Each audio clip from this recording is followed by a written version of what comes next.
जब भी मैं उसको हटाना चाहता हूँ मुझे ये करना है सर। वो हमको देखो आगे क्या डर रहे हैं सर? फोटो से, शिव जी के फोटो से डरते हैं सर, इस फोटो से डरते हैं। पोस्टर नहीं आने दूंगा। नमस्कार, मैं हूं प्रवीण गौतम।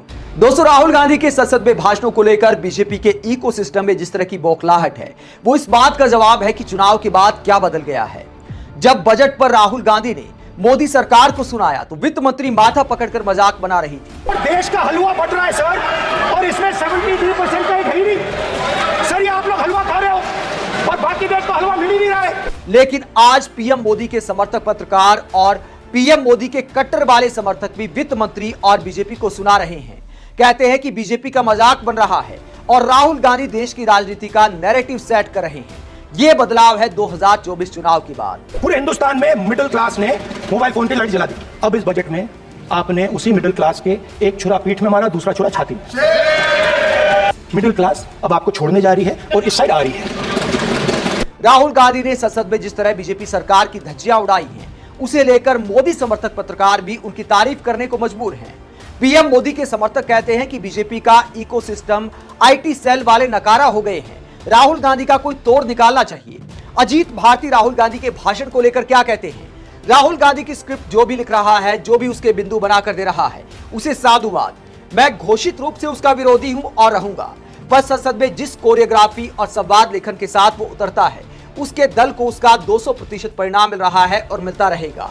हम और आप इस पर माथापच्ची करते रह सकते हैं कि वो जो बोल रहा है वो कितना अनुचित है, कितना भड़काऊ और विभाजनकारी है, परंतु नए वोटरों को और सामाजिक न्याय के नाम पर बनती दरारों को यही कीवर्ड चाहिए।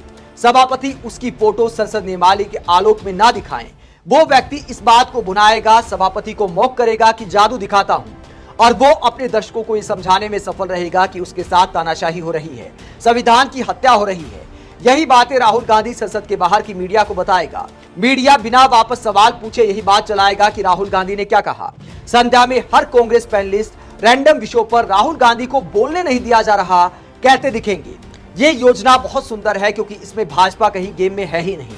ताजा समाचार ये है कि महाराष्ट्र में कांग्रेस ने 5000 लोगों को चुनाव के लिए अच्छी सैलरी पर नियुक्त किया है।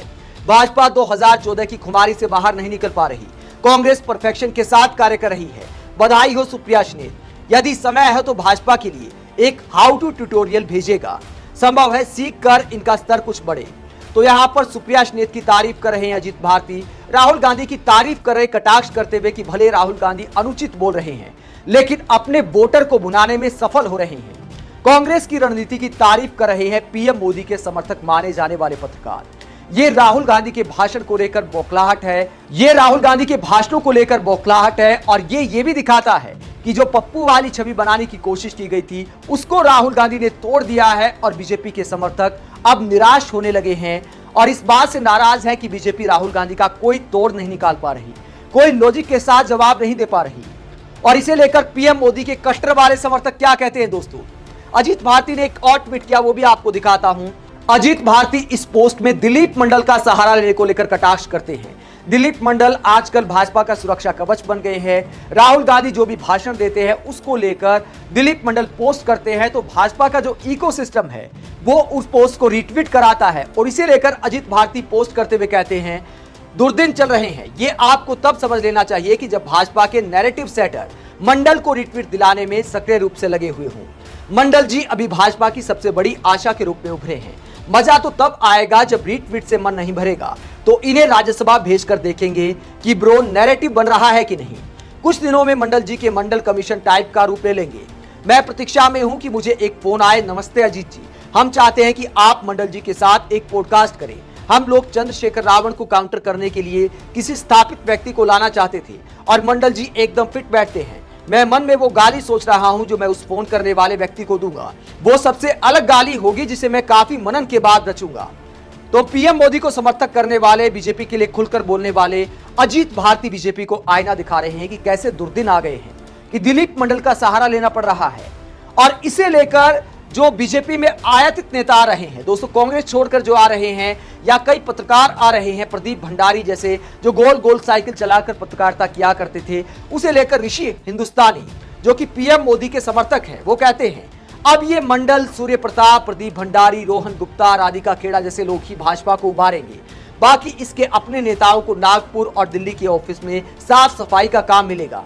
यानी अपनी ही पार्टी का इकोसिस्टम एक तरह से सुना रहा है कि देखिए प्रदीप भंडारी, सूर्य प्रताप, जो रिटायर्ड आईएएस सूर्य प्रताप है, जो पाला बदल कर आए हैं विचारधारा का, पहले पीएम मोदी को भर भर के कोसा करते थे, आजकल विपक्षी नेताओं को पानी पी पी कर कोसते हैं, एक तरह से ट्रोल आर्मी की तरह व्यवहार करते हैं सोशल मीडिया पर। अब ये लोग कहते हैं कि जो रोहन गुप्ता, राधिका खेड़ा जो कांग्रेस के आयातित नेता हैं, और दिलीप मंडल, सूर्य प्रताप, प्रदीप भंडारी, यही सब भाजपा का मोर्चा संभालेंगे और जो अपने विचारधारा वाले नेता हैं वो साफ सफाई का काम करेंगे। बालियान लिखते हैं, एक रणनीति के तहत संसद में आता है और अपना एजेंडा थोप कर निकल लेता है। फैक्चुअली सही गलत उसको और उसके टारगेट ऑडियंस को कोई फर्क नहीं पड़ता, जो उसे करना है वो उसमें सफलता हासिल कर रहा है। यानी मोदी समर्थक इकोसिस्टम मानता है कि राहुल गांधी को सफलता मिल रही है। एक और लिखते हैं, बीजेपी क्लूलेस है, उनको पता ही नहीं कि कैसे डील करना है राहुल गांधी से। आशुतोष झा लिखते हैं, जब सफलता मिल रही है तो वो वही करेगा ना, बीजेपी अपने आईटी सेल को बस रिट्वीट करने के लिए रखा है और 3 नेताओं का ट्वीट वो भी। बीजेपी कहीं नहीं है सोशल मीडिया पर, जीरो हो चुकी है। अमित मालवीय से अब संभल नहीं रहा है, अब वो कोई और मुद्दा नहीं उठा पा रहा है।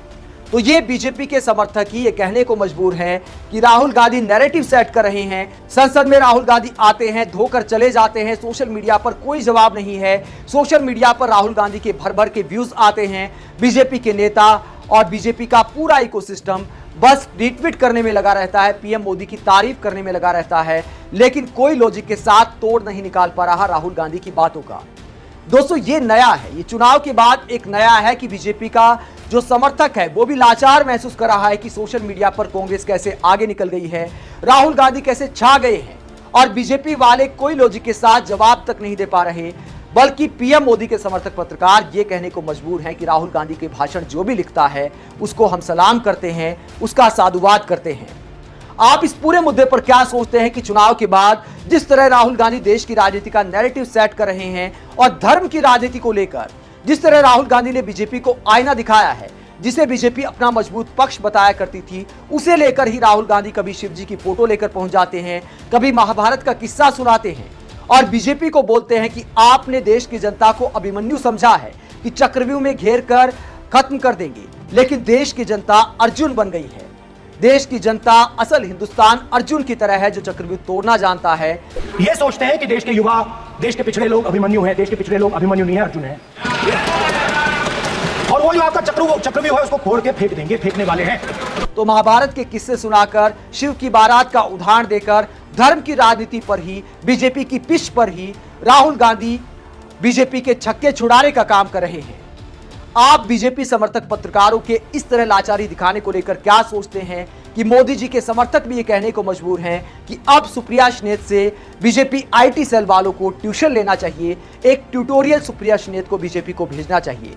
कमेंट बॉक्स में अपनी राय जरूर दें। अगर आप हमारी पत्रकारिता को पसंद करते हैं तो थैंक्स के ऑप्शन के जरिए आर्थिक सहयोग भी दे सकते हैं। इसके अलावा वीडियो को लाइक करें, चैनल को सब्सक्राइब करें। नमस्कार।